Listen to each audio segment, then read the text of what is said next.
Fascist Awami লীগের সরকার পতনের পরপর বৈষম্য বিরোধী ছাত্র আন্দোলনের সমন্বয়ক নামটি সমালোচনার জন্ম দিচ্ছে দিন দিন।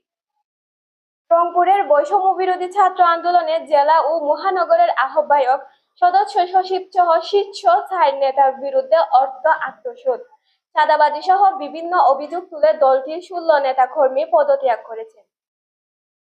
রোববার 18 মে রাতের জেলা শিল্পকলা একাডেমি চত্বরে আয়োজিত এক সংবাদ সম্মেলনে পদত্যাগের ঘোষণা দেন তারা।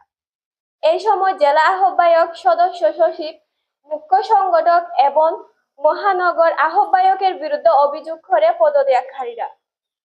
এর আগে গেল 15 মে নেতাদের দুর্নীতির অভিযোগে পদত্যাগ করে জেলা কমিটির আরেক সদস্য মাহমুদুর রহমান লিয়ন।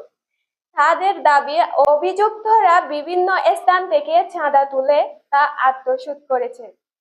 পদত্যাগকারীরা বেশ কয়েকজন ছাত্রলীগের সাথে জড়িত বলে দাবি করেছেন মহানগর ও জেলা আহ্বায়ক।